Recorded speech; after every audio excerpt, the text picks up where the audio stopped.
My name's Dave Dubeau, founder of MoneyPartnerFormula.com, and this show is built for everyday real estate investors who are actively doing deals and looking to scale using other people's money. So if you're an active real estate investor and you want to get featured on this show to talk about your own real estate and capital raising experiences, then just go to daveinterviewsyou.com. Now let's get rolling with this episode, and remember to subscribe for daily interview content. All right, guys, welcome to Property Profits Podcast. I'm your host, Bryce Kaminski, filling in for Dave Dubeau. And have you ever wondered about the art of purposeful pivoting and how it can lead to unprecedented success in real estate investing?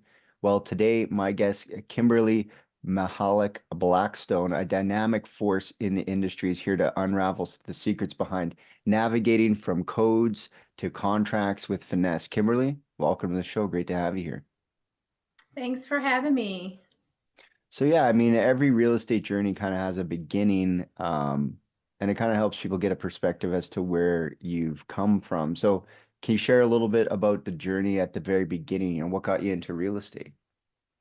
Sure. It's kind of a long story, but I will make it a micro story. So I'm a nurse by trade, but I was on the half Ironman course in northern Michigan, swimming, biking, and running 70.3 miles. And on that course, when I hit the bike, I love the area, lots of lakes, the trees, just everything about the area was beautiful. By the time I got to the run, I was really struggling because I wasn't trained. The only reason why I did the race is because it was on my 46th birthday. And so I just was having one of those moments where I was like, I really need to be in this area. I was going through lots of changes in my life, being dissatisfied with nursing and wondering what my next move was. And I decided there on the course that I was going to just buy a house and I was going to figure it out, a second house. And so that's basically what I did. I wasn't in any mentorships. I knew I needed to be there. So I bought a house traditionally and I sold creatively on a land contract because, of course, at that time I had no exits. I had no strategies. I just was like, I'm going to figure it out. And I did. It was an Airbnb and it was very successful until the ordinance changed and they stopped allowing short-term rentals in the vicinity where my house fell, of course. And so I had to pivot with purpose. And so I did a land contract. My interest rate was 3.6 and I mirror wrapped it at 6% and cash flowed a little bit until they get seasoned money so they can cash refi me out. And then from there, that's when I started joining all the mentorships and started investing in myself. So with your, how do you approach the strategies in the marketplace, especially considering, the diverse range from like property management to buy and hold investments? How do you manage and balance the time there? Yeah, that's when I first got into the real estate journey. I really didn't know where my niche was. I struggled with that because let's be honest and clear, there's so many ways to make money in real estate, right? I mean, just pick whatever your avatar, whatever your poison is, will you? And so I've done everything from wholesaling, acquisitions, dispo, private money lending, private money partnering. And I just closed on a 2.8% sub two in Lansing, Michigan that we're going to Airbnb it. But this time I have exit strategies with midterm rental or sober living. And so I was very blessed to meet my business partner, Frank, in our mentorship. And he has a lot of history in lending. And so that's where I started, was doing private money lending and deploying some capital to do sub two wraps. And then from there, I wanted to really combine my love of people and nursing. And so that's where I came into care homes. So I took the Residential Assisted Living Academy, and then from there, I found a great existing business, and it was a tired business owner. She wanted to just retire to Jamaica and take care of her family there. And then Michigan decided to change their law and try to pass a House bill to really put a stronghold on how your residential assisted living operates. Even though it's not a big box and it's a single family home, they still were wanting acute services like dietary, social work, and LPN. So I had to pivot. Thankfully, I was able to exit that out and just not continue on with that. And so I took a pause on that, and then I just started doing other things, networking, connecting, collaborating, still lending and other things. But I'm very project based, so I do consulting.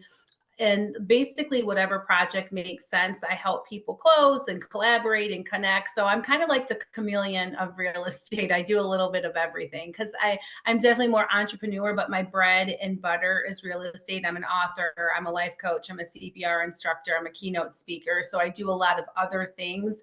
And I'm also a mom to two active boys. And so I have to make this make sense for me. That was the big push to get out of nursing, because I couldn't spend 13 hours at the bedside anymore. So that's the beginning of my real estate journey. I'm now about 2 years into it. Nice, nice. So you have there's like a concept that you talk about, which is like pressure equals privilege. So could you elaborate, what that means in the context of real estate investing? Yeah, so it just seems like every deal that I've done, I've had to pivot with purpose. And so I had mentioned to Pace, I was like, pressure is a privilege, right? Like it really truly is to be in the seats where we are at making these decisions and cognitive choices of that we are actually doing this. It is a privilege to be out there. And then especially with creative financing, when you're working with sellers and you're doing things that sometimes they don't understand and having to explain, you're literally solving problems with real estate. And that's where I really was able to latch on, because I realized I can still nurture, I can still solve problems and help people, but in a different way in real estate by solving problems. Like the subject two we took over, the seller was in jail and they were going to go into pre-foreclosure, and we were able to take over the house and then make something beautiful out of it. So that's the kind of pressure, is always knowing your pivots in case the due on sale clause gets, called, or knowing what to do if an ordinance changed, or, a partnership breaks up, because 8 out of 10 partnerships break up. And so you have to always know your exits, know your strategies, and, pivot with purpose. And that is the pressure that I think keeps us up at night. We wake up and we're like, did I do this? Did I answer that email?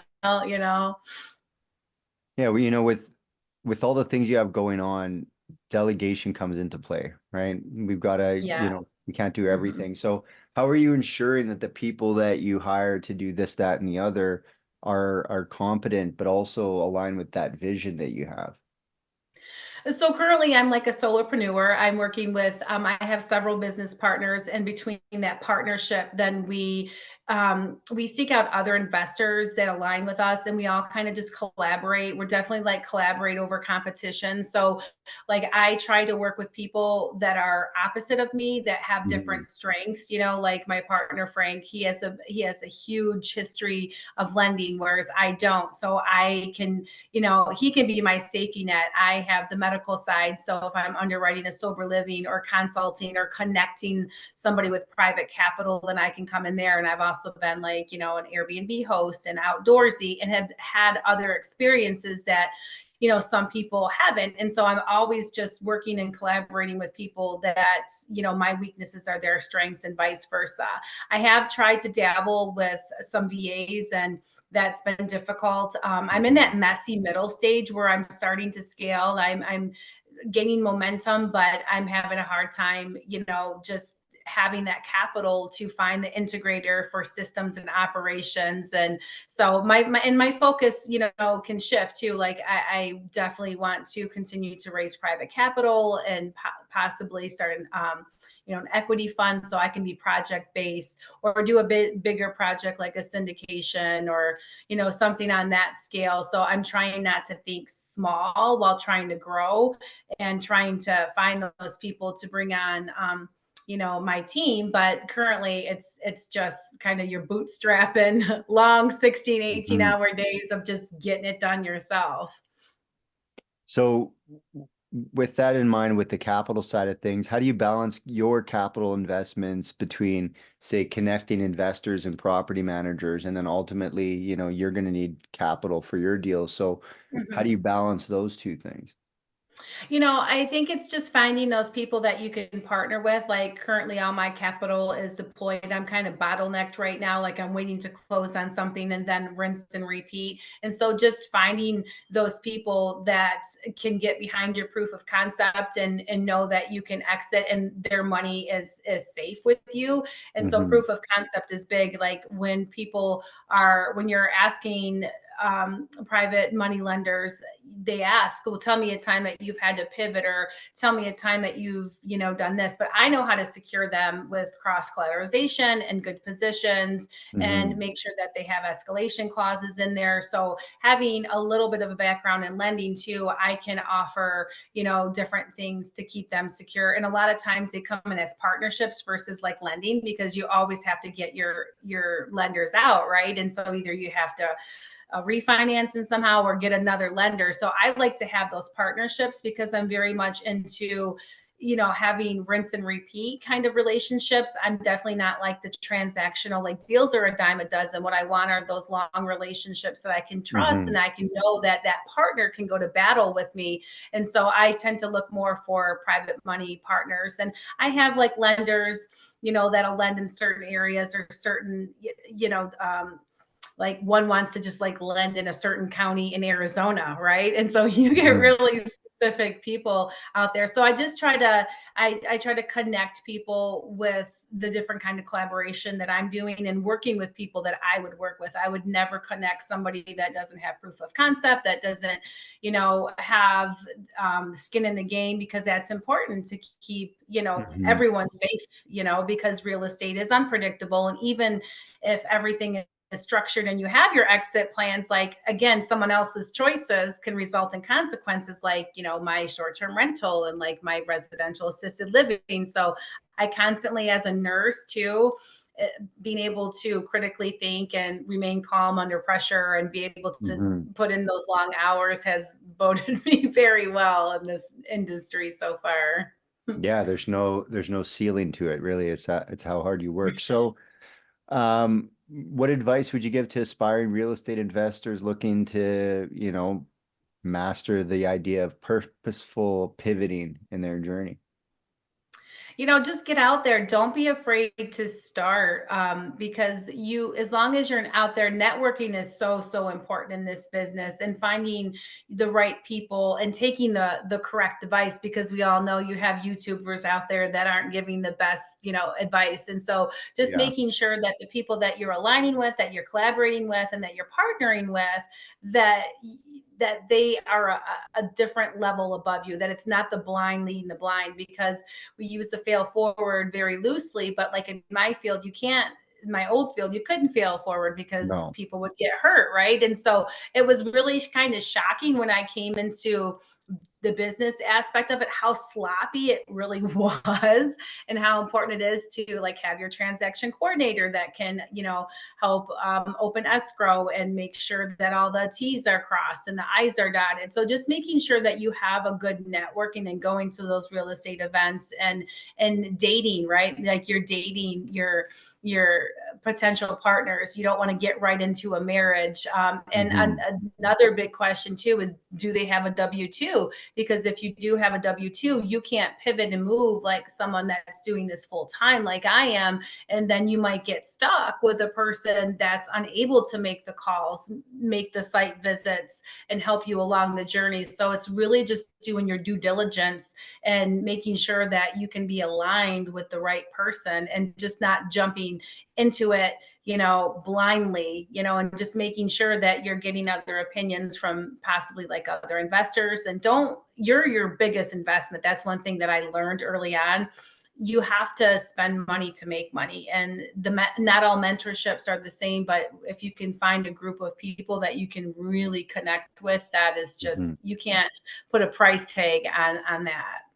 Yeah, definitely. So, when you look at the way you're doing your deals, here and in the future, what are you doing right now to raise funds for these deals?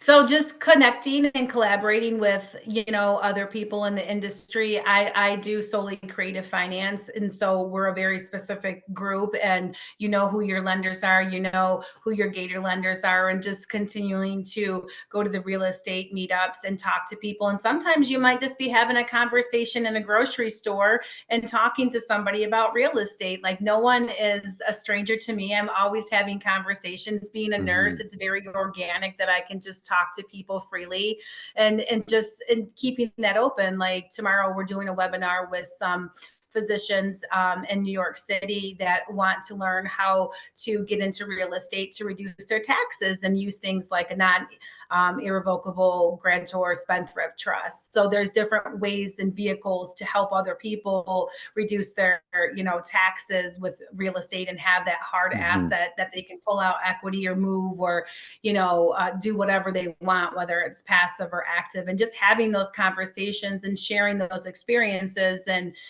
just talking to people. And it just happens like, oh, okay, well, I have money, sitting in my IRA. How can I get that out? And I can have connect them with somebody that I know to, get their money working for them. So it's just not sitting there. So just really, there's networking, and then there's the social media is another big one. Getting out there, doing podcasts like this, and having your own channels and Instagram and Facebook, letting people know what you're doing so they can contact you, and you can share your experiences and your deals and your profits and all the other amazing things that happen in real estate. Yeah. So, you mentioned educating other industries on the value of real estate, like the physicians Mhm. group. So with that, are there other ways that you found, or other industries that are interested in investing in real estate similar to this physicians thing, or is this kind of come along because of your past nursing? Well, it's a little bit of both. I think everybody is interested to some point in real estate because they either own a home, or they have to rent, or have a condo. So I think everyone has some kind of interest or some kind of knowledge Hmm. base in real estate, whether it's a traditional closing, or it's creative, and it's just connecting the dots, and having those conversations, and seeing if they're interested in it, and then just having those talks with them and saying, oh, well, I did an Airbnb, I was a private money partner, I was a capital partner to get into a deal, and then we sold it on a wrap. So just giving those stories, and just having those conversations, I think is where the meat is at, because it just happens natural. Like, when Hmm. you're having calls specifically with other investors, it's different. But when you're at your kid's soccer game or wrestling game, and someone says, what do you do? And I can say, I can provide, X amount of return with investing if you do this or you do that. And just having conversations like that, I think is what I've found to be very helpful in this industry. Hmm. Now, when you look at the way people used to raise money and the way that they kind of raise money these days, it has a lot to do with like the social media side of things. So, what are some Mhm. ways that you're getting out there and, building that like no trust relationship? Yeah, you just proof of concept with people that are working with me, and seeing what that I can do with, other people's money, and the kind of returns that they can get, and just podcasts like this. And, of course, when you get on someone's like, Pace Morbies, your inbox, blows up, and, this is like another one. And just getting out there, having those lives with people, and having the conversations, posting what you're doing, lives are great, and just showing people kind of a glimpse into your life and what you're doing, whether it's at a networking event. Those have always been really helpful for me, is because the people there are there to do business, right? They want to talk business. You can just go up and say, hi, would you like to invest X amount in this project? And it's just, you just put it out there, and people are like, yeah, here's my blank, your exchange, numbers, you're on a call the next day, and boom. And so those are always really helpful, I think, attending those events, and the local meetups too, and getting your small business owners involved and letting them know. That's huge too, because 1099s, people that are unbankable, that's the people that are huge in creative finance, or people who are going through a divorce like I am. On paper, I have great credit. I've never had a late bill, and I can't get anything traditionally, or the bucks and the credit. So having these real life conversations, I think just really bring, it just brings it to light of how many people are actually, not traditionally able to get into a home, and all the problems that you can solve through creative finance. It's huge. Like, home ownership is an amazing experience that everyone can obtain if people would just, be more creative about it. And that's what I like, because I'm seeing the nursing tie in with that, with all the problem solving in real estate. Yeah. So, there sounds like there's a bunch of stuff that people can help you with. If they want to find out more, they want to connect with you, what should they do? How do they find you?